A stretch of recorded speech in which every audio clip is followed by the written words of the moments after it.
Welcome everybody to the Computer-Assisted Robot Enhanced Systems Lab. This is the CARES Lab. My name is Dr. Abhilash Pandya. I'm a faculty member at the Electrical and Computer Engineering Department.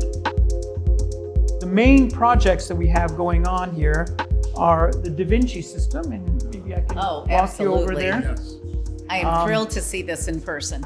Basically, what you see here is the patient bed, and the person would lie down here, and there's a camera and the two arms, and the surgeon would sit at this console here. We want this to become an intelligent system. So we've hooked it up to AI systems, and it's got a microphone and you can talk to it. It knows everything about the patient. It can follow the instruction of the surgeon. Hey, track my left tool, track my right tool, do this, take a picture. It can also monitor the surgeon, make sure they're not getting fatigued, okay? That was number one problem. And it monitors the patient data so that, if there's a bleeding, or if there's some other problems, the AI will know about it. And so With this particular setup, does the surgeon need to be on site or can he be remote? he can be remote, but most surgeries are with the surgeon in the room. I want my surgeon to be in the room when I'm being operated on. But this has been tried across the Atlantic. The main problem is time delay. Yes. Like a 250 millisecond time delay will make it difficult to do surgery. What kind of background do the students have to have? So Dr. Lee here on the side, he's one of the students in the lab. He's already an MD and he's doing his PhD with us.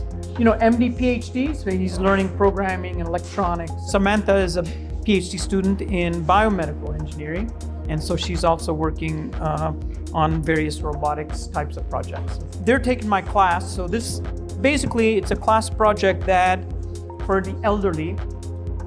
If you want to go get your garbage can from the outside and bring it back in, so this robot will grab it, bring it back in. Every neighborhood needs that. Yes, exactly. One other project is stroke rehabilitation. So when somebody gets a stroke, they lose their arm, right? One arm is not functional. What they do is mirror therapy, where they put a mirror and then it somehow helps you fix the connections. But what we've developed here is a gamified system. So you hold the right tool and the robot will move your left hand for you. And so we put them in a sling and they play games and then they look at their left hand, which might be disabled, and try to make that connection.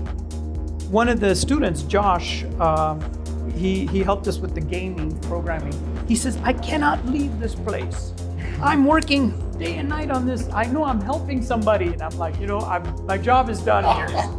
I would just like to point out the merging of super high tech and very low tech with monitor balanced on 5 books.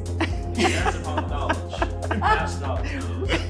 Those are the books he's already read. There we go. I'm a first-year PhD student. I'm from the biomedical engineering department, actually. It's nice being able to work on projects that you know you're doing good on and have kind of broader implications. In research, it's nice that you get to be hands-on with projects. You kind of get to see a project from start to finish, where you spend a lot of time thinking about what are going to be the broader implications of that. And so it's nice, when you're working in a research setting, you kind of get to define what that broader implication is going to be as you're working through it. Doctor, just want to hear a little bit from you as well. I mean, Yes. Tell us how you got here. So it's a bit of a long story. I always saw myself doing some medical research down the line. So a lot of it came down to disruption post-COVID, of course. So I figured, okay, let me do a little master's while everything's shut down and not taking care of my parents. So one thing led to another, got into a master's at Wayne State, and then as we thought to do a PhD, since all the opportunities to make a difference was beyond just, while the clinical is important, of course, at the end of the day, you're not really pioneering new technologies or innovations the same way as you could do in the lab. I wouldn't be able to do this in a clinic at all. No. So I can work on this down the line when I go back to if I go back to it or pursue another path, I'll have this knowledge at my side.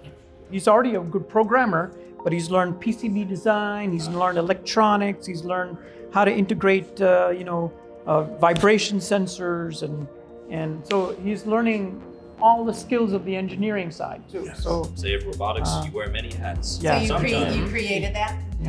Yes, designed this one, sent it off to printing after doing an initial prototype, which is in the pile somewhere.